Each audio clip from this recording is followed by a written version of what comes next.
Well, I don't know. I don't know how you got here, but I'm glad you are here.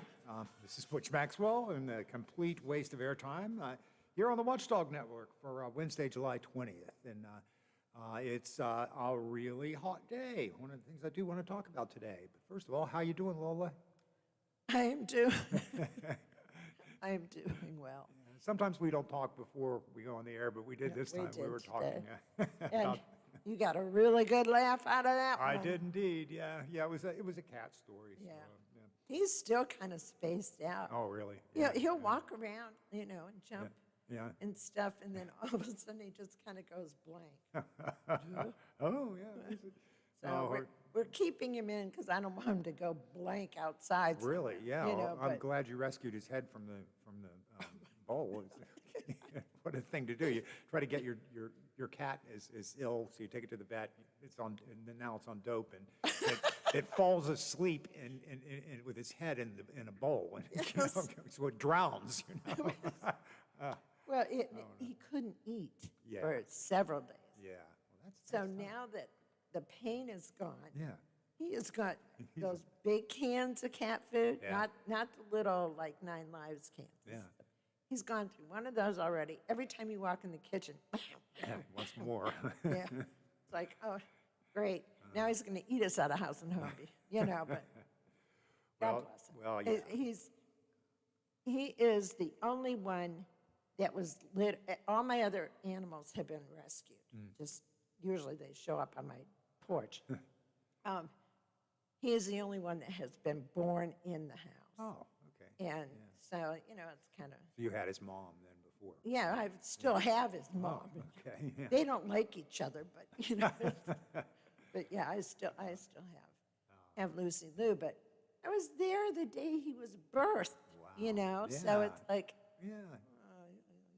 But he's older now. He's like you said. He's 13. 13. Yeah. That's getting a little bit up there for cats. They can live to what, about 18, 20, something like that. Yeah, if you're real. Yeah. I don't know if it's lucky or unlucky, but Yeah, that's true. because at some point they turn so crotchety that it's Oh yeah. Just like people, though. Yeah. I know. I remember my grandmother, who lived to be 101 years old, told me when she was about 97. I don't know if it's worth it to be old. To live this long. Hey, I'm feeling that right now. Yeah. I think a number of us are here. But so we're good. Hey, I'm glad Bill DeFabio's been able to be back on the air, and I'm sure a lot of our He sounds strong. Good, really good. So I'm glad of that. Meanwhile, though, we still have this potpourri on Wednesday afternoons and on Mondays. Who's our host on Monday? Seth. Okay, Seth is on Monday. Stansky, yes. And then, of course, Donnie on Fridays, too. So and you get Bill DeFabio on Tuesdays and Thursdays. So it's kind of a variety right here on the Watchdog Network. Today, I have a few things on my agenda, but as always, your calls are welcome. And even if we disagree, and even if you say something that I just think is crazy, I'll hear you out. But I will call you on it if it's just sort of what I consider to be not fact-based or something like that. But we don't have to agree. In fact, it's a little more interesting if we don't totally agree. So that number is 304-214-1600, and that is the Watchdog Hotline, and it is sponsored by Frio and Stack Auction Services, so you can use that number locally. And then for those who still have to pay for long-distance service, and I don't know who does, but somebody does. But so there's a toll-free number, 866-514, and then the last digits are the same. So it's 866-514-1600. That's how to get in touch with me and more importantly, get your voice out on the air, because these are the public airwaves, and we at the Watchdog take that seriously. So, top story: worldwide heat wave is posing big problems for climate change deniers. I just don't know, how one could possibly say that the climate change is not happening. I don't really hear that argument a lot. What I do hear are arguments that, well, man has nothing to do with it, and fossil fuels have nothing to do with it. And, that, of course, is also equally ridiculous. But it's bad. It's bad right now. My daughter, who lives in England, was bracing for for temperatures yesterday at about 104 degrees Fahrenheit or 40 degrees Celsius. It's and they're not used to that over there. In most northern European countries, they do not have air conditioning. Well, actually, they don't have air conditioning in a lot of southern European countries too. But it's not just in Europe. It's parts of North America, Europe, Africa, and Asia are all having different record-breaking temperature events, and including fueling some wildfires. In Greece, in particular, there are some really bad wildfires going on there, and it's crazy. Also, two melting glaciers, one in Italy and another in Kyrgyzstan, collapsed this week, triggering avalanches of snow and ice that killed at least 11 hikers in Italy.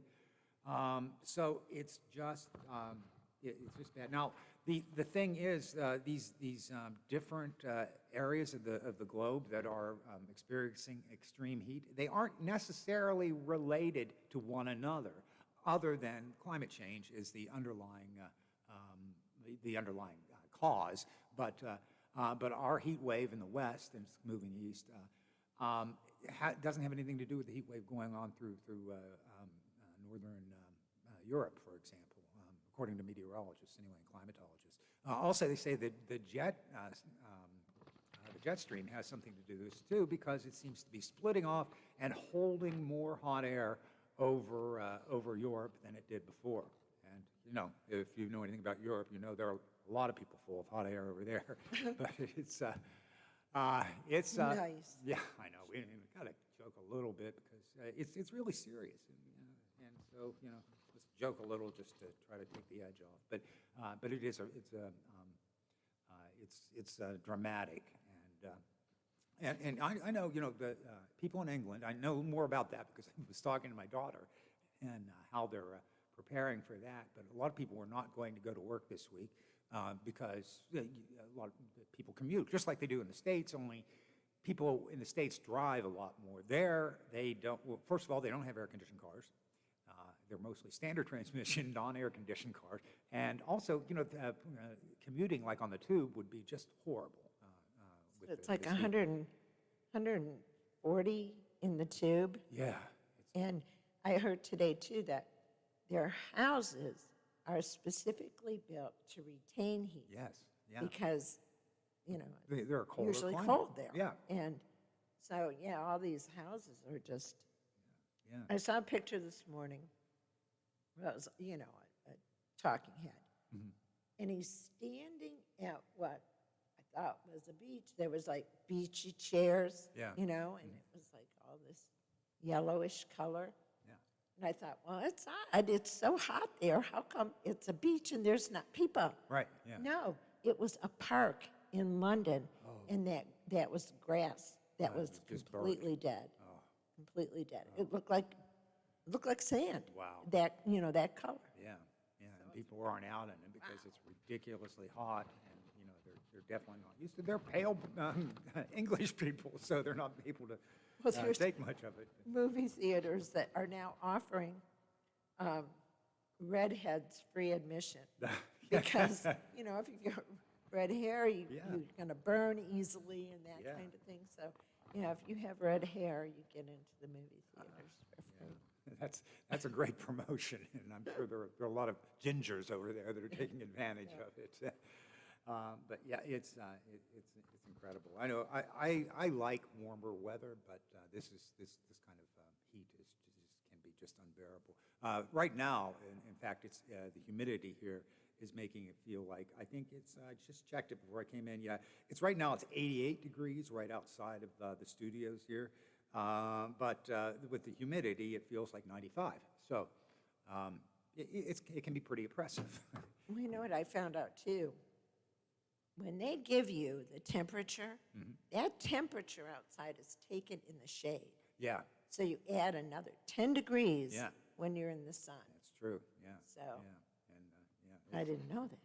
I how I can didn't you know, have I didn't. two different temperatures? Yeah, that's true, so we have to say, it's 88 in the shade. Yeah, So, you know, yeah. yeah, But it's 98 and you're going to fry Yeah. if you go out in the sun. yeah. Well, hey, something happened yesterday in the House of Representatives that I thought is remarkable. They passed bipartisan legislation. Yeah. I don't know if you heard about this, but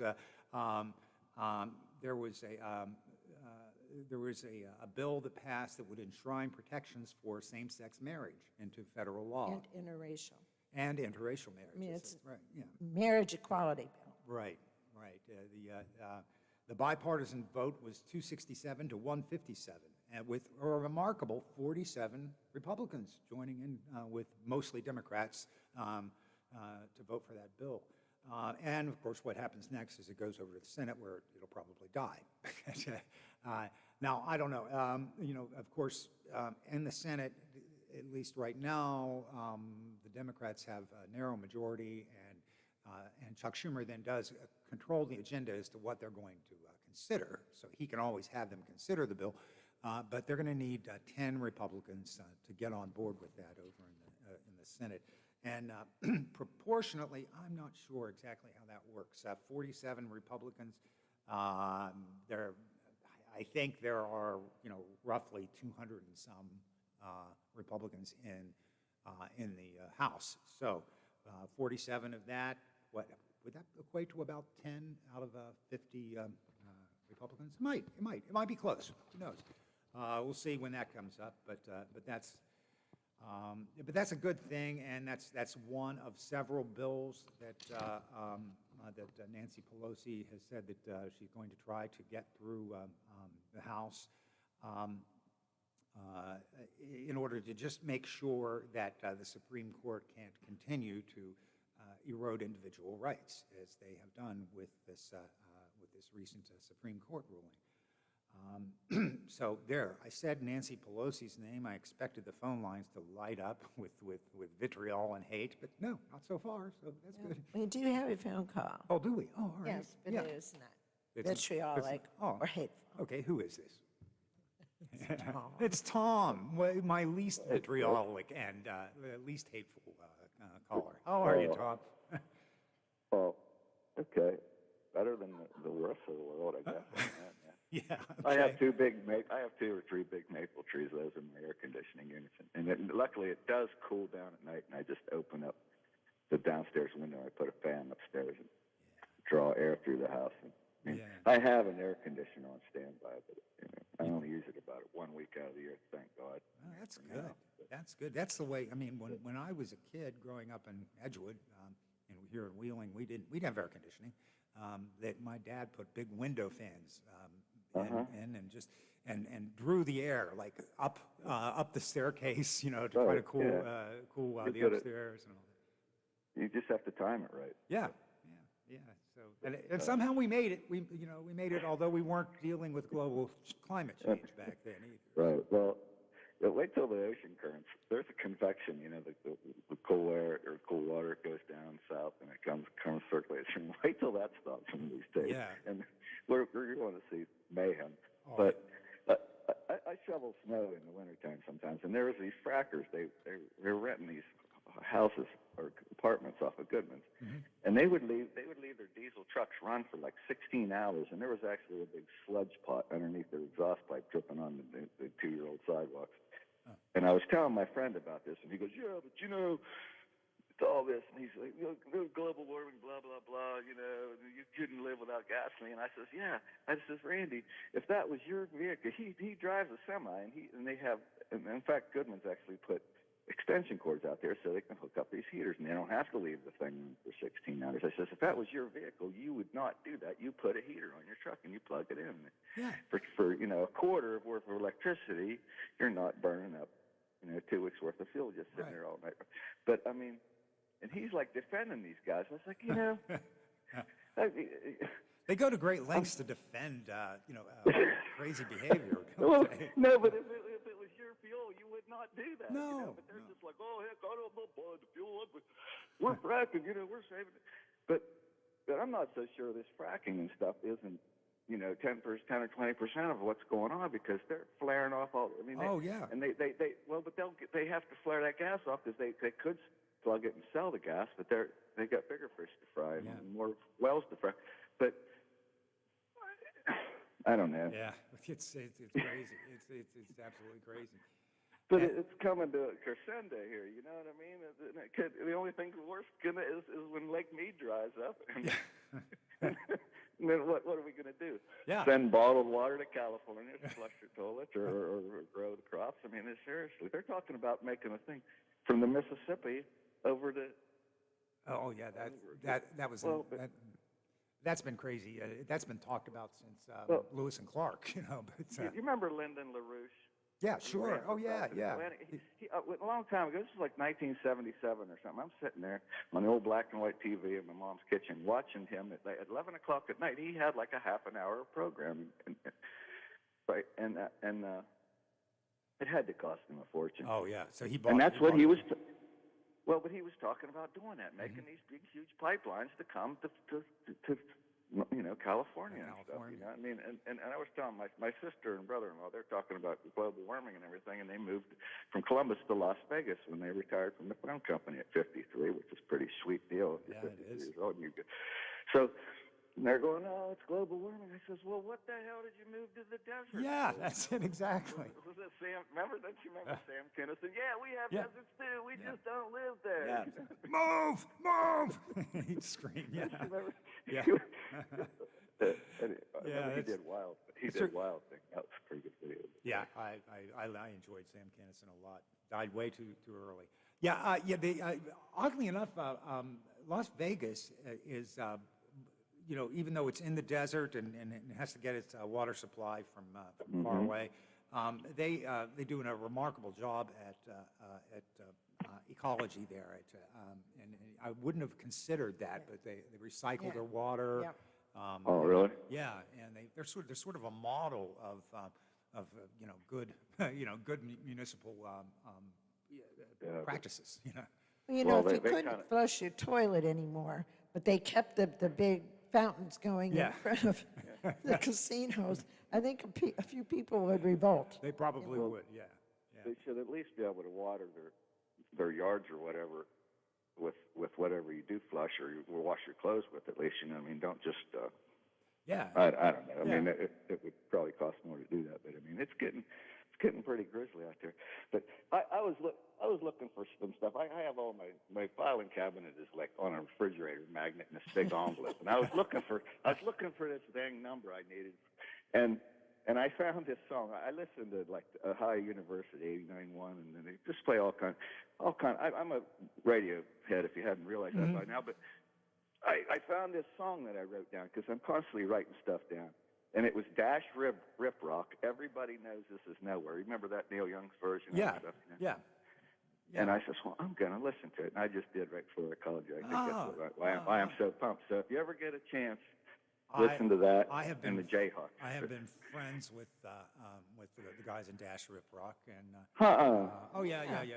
They've Well, been where are here they so from? many times. oh, yeah. He's a local band? Yeah. Spike was the drummer. He was in my band, Teaser, Jeff back was in the 80s.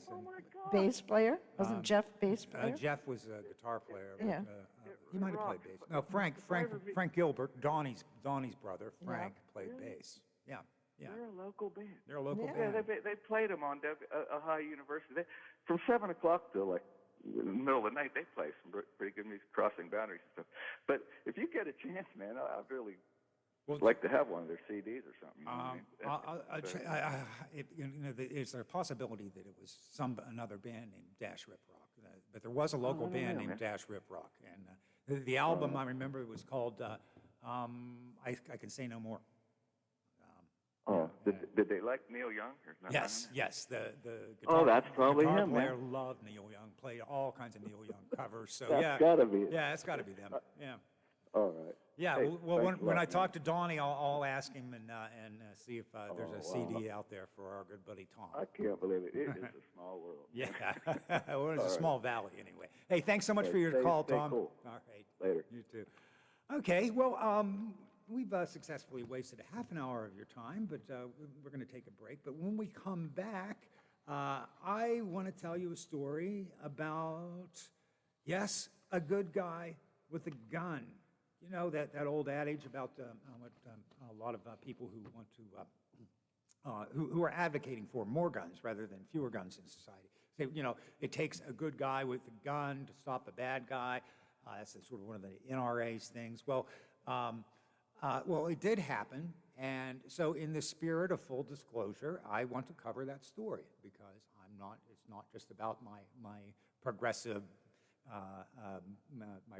liberal snowflake bleeding heart agenda here. So I'm going to report this too, but I'm going to also try to put it in a context. And as always, your calls are welcome at 304-214-1600. That's on the Frio and Stack Auction Services line, and you are listening to Butch Maxwell's Complete Waste of Airtime right here on the Watchdog Network. Progressive presents the Sports Flash, powered by the Score app on the Watchdog. I'm John Thayer. The PGA Tour is in Blaine, Minnesota this week for the 3M Open, being played at TPC Twin Cities. The event is one of the final 3 regular season events for the PGA Tour before the FedEx playoffs get underway with the FedEx St. Jude Championship in early August. The 3M Open defending champion is Cameron Champ. The NASCAR Cup Series is in Pennsylvania this weekend at Pocono Raceway for the M&M's Fan Appreciation 400 on Sunday afternoon. It was announced yesterday that NASCAR will make its way to Chicago for a street race in 2023. The race is set for July 2nd as part of a 3-year deal with the city of Chicago. For lightning-fast sports updates as they happen, download the free Score app today. I'm John Thayer with the Sports Flash, powered by the Score app on the Watchdog.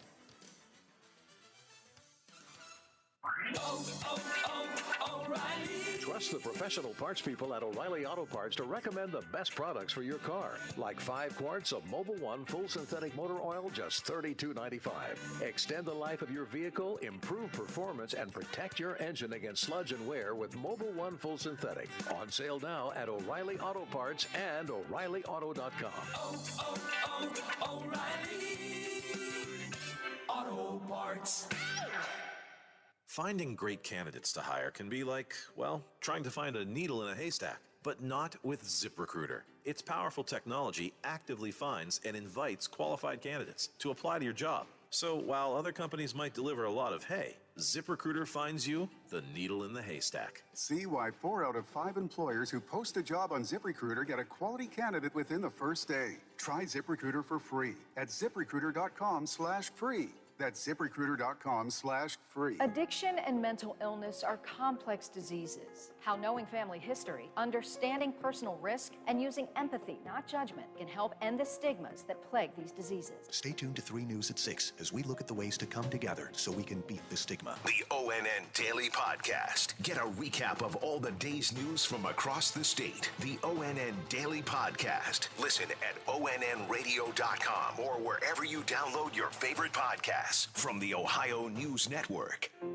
For 175 years, the Ohio Education Association has been proud to lead the way for great public schools for every child. Our members, our teachers, professors, bus drivers, school nurses, and more. And we believe in our students, but we need your help. Ohio needs more educators of every background, race, and gender. Our kids need to see themselves in their curriculum and at the front of their classrooms. We need you to join us. Become an educator. Did you know Greer Lime Company's products are used in a variety of environmental applications that impact your everyday life? For example, Greer's Quick Lime and Hydrated products are fundamental to the key processes in drinking water and wastewater treatment, and their high-calcium limestone, Quick Lime, and Hydrate products are used in the removal of acidic pollutants from power plant flue gases. Greer's products are also used in coal mines to treat acid mine drainage and as alkaline amendment. Learn more online at GreerLime.com.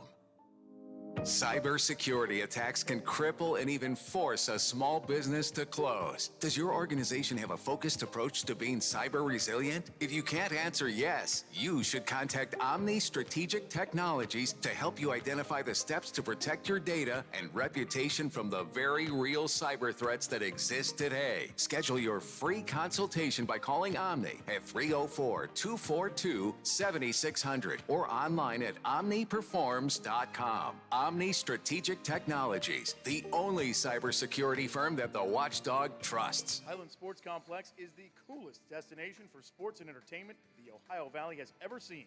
Pop in for some open basketball in our field house or reserve some turf time for your next practice or game on our synthetic fields. Online registration is open for development classes and leagues for youth and adults. Highland Sports is also the hottest destination for birthday parties and other events. So come challenge yourself on our play climb and enjoy your favorite virtual reality game in the arcade. No memberships required, so visit highlandsports.com to find your next entertainment experience and get ready to reach new heights. Hey, I'm going to the kitchen. Can I grab you a Coors Light? Yeah, that sounds good. Huh.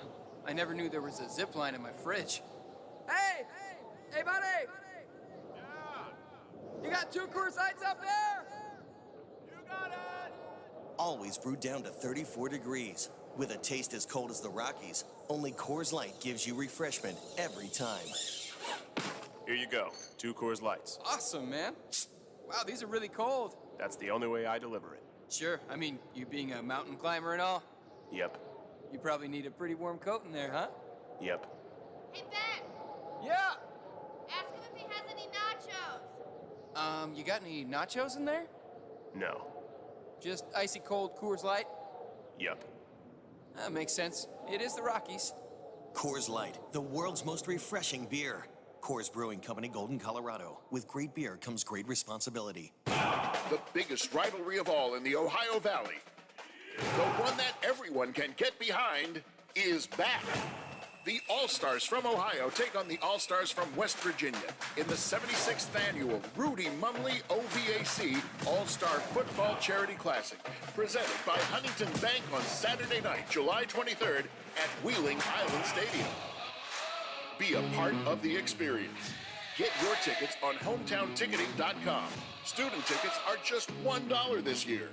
Listen live on the Watchdog FM 98.1, 97.7, and AM 1600 1370 WKKX WVLY, or watch the live stream on WTRF.com.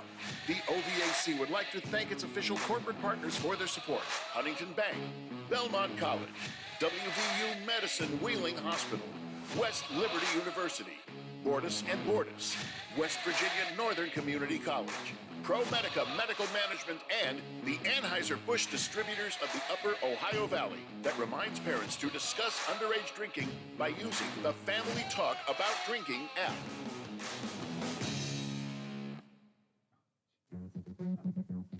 Hi, it's Howard Monroe. Coming up tomorrow on the Watchdog Morning Show, we'll talk to a University of Arizona astrophysicist about the recently released intelligence report on UFOs and why that report is good for science. Do you find yourself bored from time to time? Do you say, oh, I'm just too bored? Actually, it could be a good thing. We will talk about why we should embrace our own boredom. All the breaking news of the day, sports, weather, and some good conversation. Bob Slider and I will meet you in the morning at 7 right here.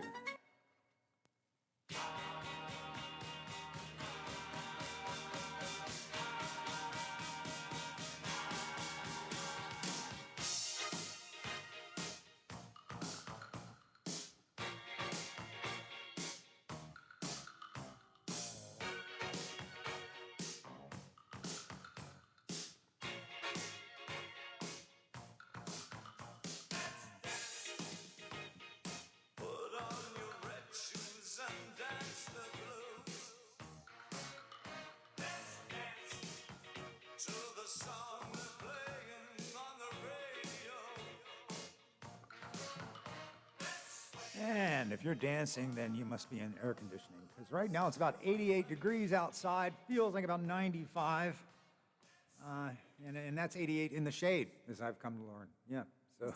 And if your hair is wet, go stand out in the breeze, because that wind feels as hot as my blow dart. Yeah, so there you go. You can get dried off really fast. Yeah, you're right smack in the middle of Butch Maxwell's Complete Waste of Airtime here. And we're a little bit past smack in the middle of July. We're July 20th, and coming up on some pretty big things here. The Italian Festival's coming up next weekend, and I'm sure the girls who are here on Wednesdays and the hour before mine will tell you all about that. But that should be fun. And we will be can I talk about this, Lola? Absolutely, you Okay, yeah. can. We will be broadcasting live from the Italian Festival that afternoon, starting at, what, about noon or so? No, Or, 3 o'clock. 3 o'clock? 3 o'clock. 3 to 6. 3 to 6. And from noon until 3, Donnie will be broadcasting live from the Grecian Fest. Oh, from the Grecian Fest, Yes, that same so- weekend. Okay. Live food fest. Yes. All day on Friday. That sounds great. So that's Friday of next week. Next week, right. Now, this weekend is the OVAC All-Star football game. Okay. Ohio versus West Virginia. So, you know, go support these kids. This could be the very last time any of them ever, you know, suit up to play football. Yeah, So, and of course, the Queen of Queens, Mm-hmm. that competition is, oh, I should remember this, I just heard it, but they will crown the Queen of Queens, and she will be introduced at halftime Okay, yeah. during the football game, and of course, the All-Star McDonald's All-Star High School Band? I have it, yes. Band. Band. Yeah, marching band. And, I That's, don't know if there's, that's amazing. There's a lot of stuff happening. yeah, that's this weekend, and next weekend, of course, is Greek. Yeah, Greek and Fest Italian. and Italian Fest. So yeah, Greeks and Italians. It's Yummy, food, yeah, food, good food. food. I've been to both places, and just enjoy. I enjoy the food and culture from both of those areas of the country. Well, you can't go wrong. I'm telling because I will be gone next weekend. Right. Yeah. I am going to hit both festivals and stock up on goodies to take to Michigan. You know, So you'll have them in the car on your way up there on Friday. well, we hope they make it to Michigan, but they will start in the car. Yeah, okay. I'm not guaranteeing how far they're going to go. Yeah, but- yeah. Well, that's fair enough, though. That'll make the trip a little nicer. Hey, if you're patriotic and you want to find out what's going on in your country and what happened a little over a year ago, you might want to tune in tomorrow night on some television networks, not Fox, notably. But starting at 8 o'clock, you're going to see, you could see the House Committee investigating the January 6, 2021 attack, and what could be the final public hearing of the summer, if that's something that interests you, and it ought to interest you, whether, no matter what side of the political aisle you're on. I think, you ought to know what former President Trump was doing during the 187 minutes before leaving his Stop the Steal rally on that day, and his finally issuing a statement asking his supporters who were ransacking the Capitol to go home. So we don't really know who's going to testify. They haven't released that information. But according to Chairman Bernie Thompson of Mississippi, he said that we'll talk about what was going on in the White House while the Capitol was being overrun, and basically we will show what the president, as best we can put together, was doing at that time or not doing. So as I said before, now this is the last scheduled one, it's the last one we know about. Some of these have been really, really compelling, particularly the one with Pat Cipollini and the secretary who's witness to some of the bizarre behavior. But anyway, check it out. Don't know what the repercussions of this are going to be. I'm kind of pessimistic on that, but I do think that Americans ought to be fully informed at the very least. So I promised you this story, a good guy with a gun. Yeah, finally, gun enthusiasts have finally found that elusive good guy with a gun. There have been more than 45,000 gun deaths since 2020, and more than 24,000 already this year. But one legally armed bystander, well, dubiously legally armed bystander, a young man carrying a handgun in an Indiana mall, was able to use his weapon to kill a mass shooter.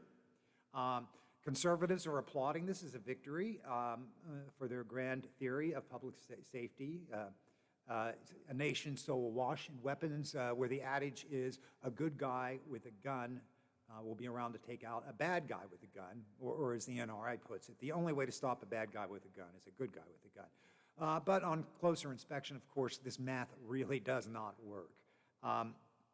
Even with a good guy present, the Indiana mall shooter was still able to kill 3 people and injure 2 people and traumatized a lot of others. That's not really a victory against gun violence. It's a horrific scenario by any measure. And even the good guy with the gun wasn't exactly following the rules, because the mall doesn't allow people to carry weapons on his property, and he brought one in anyway.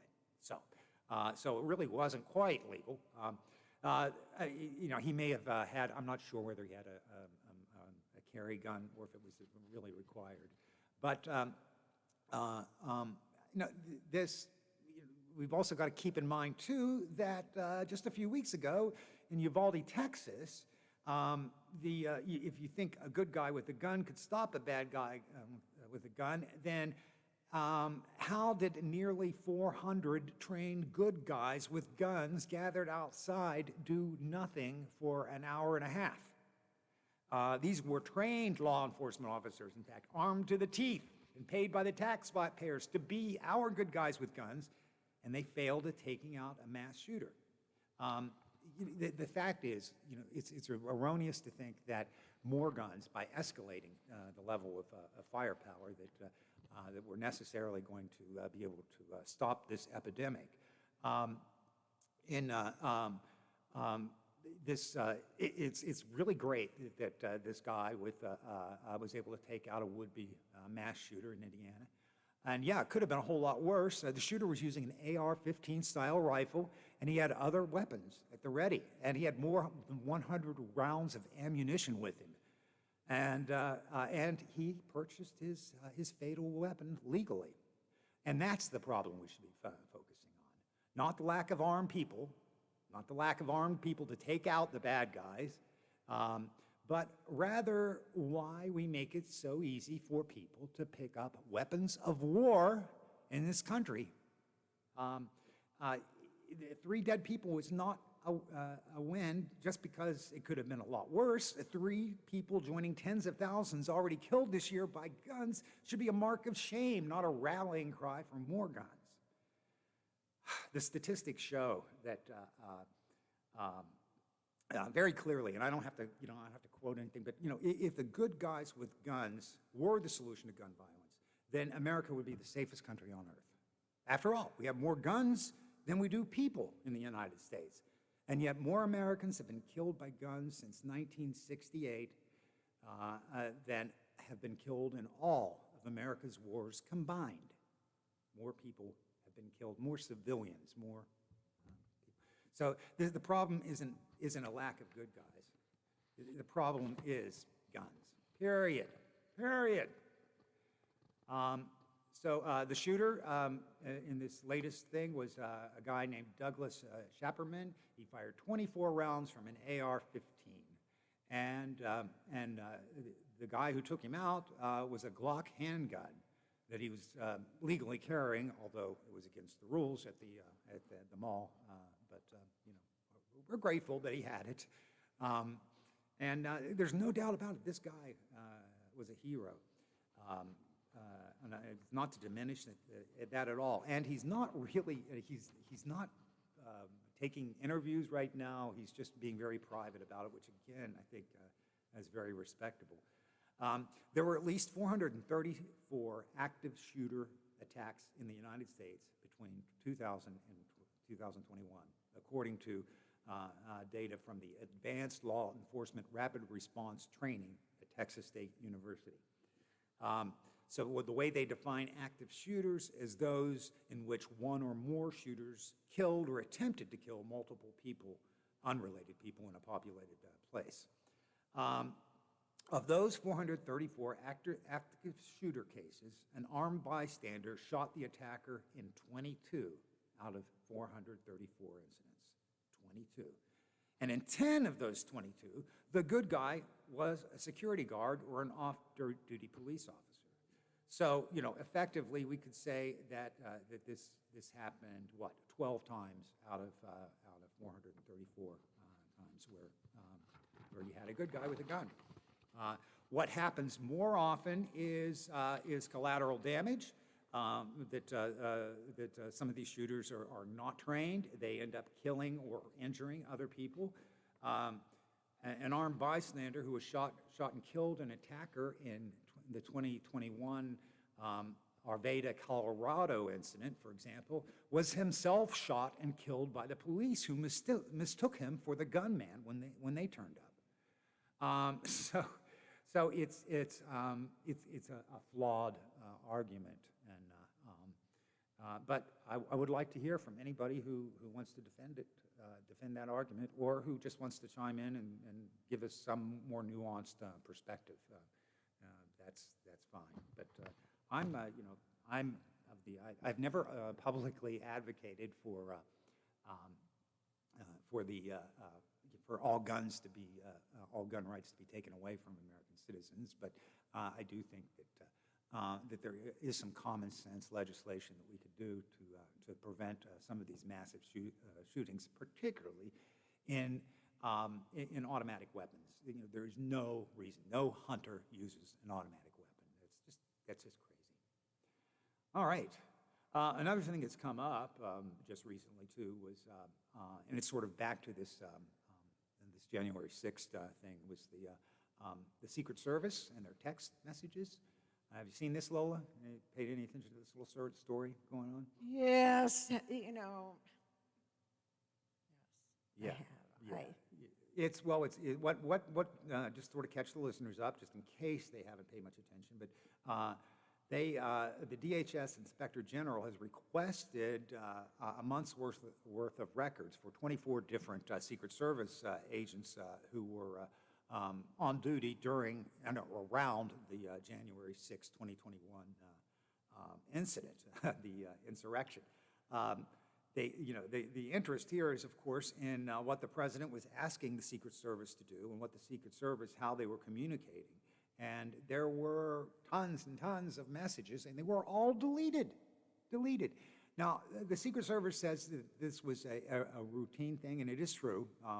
This has been verified by multiple sources that had been planned in January to do this transition with all the Secret Service's cell phones to update them, and then they were going to replace them with new phones. Well, the Secret Service, the Treasury Department runs the Secret Service.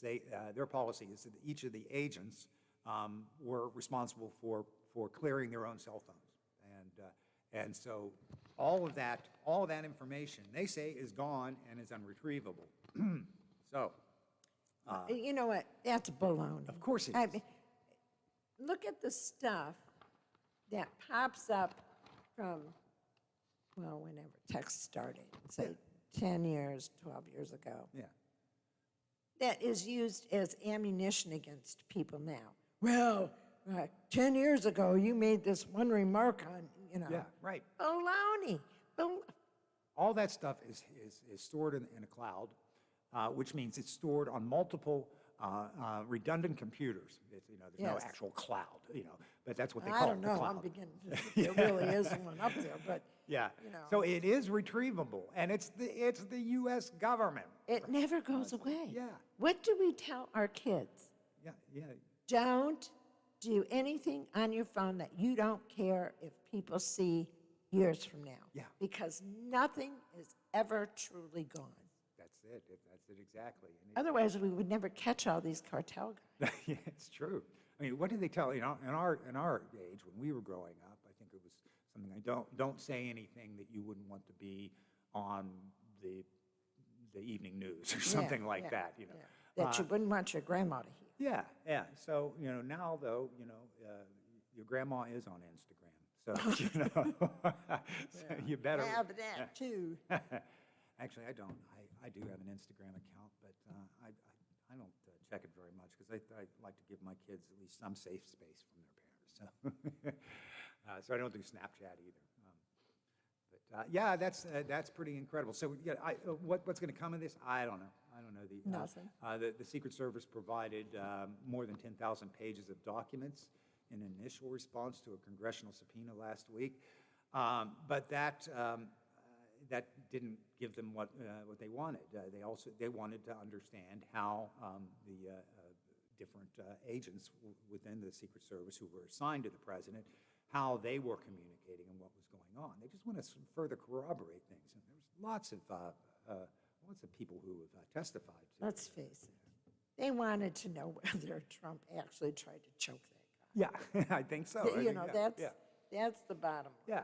Yeah, and we know the president was unhinged at that time, and that probably had to be his worst day ever. But it's just kind of incredible. And what's particularly frightening is that he's still seen as a viable contender for the Republican nomination for next year. I mean, we could get into this for a long period of time, but I know what your general political proclivities are, Lola. Not that different from mine. How do you feel about Joe Biden running again? I don't. Yeah. I mean, I You do don't- you feel don't I want him don't to. want him to. Yeah. So then who do you want to run? You know what? Show me the list. Yeah. I mean, Because it seems like most Democrats and independents don't want to see him run. Of course, most Republicans don't either, but... except, no, there are some Republicans that do. Oh, yeah, well, because they think he might... Well, he was beatable, first of all. But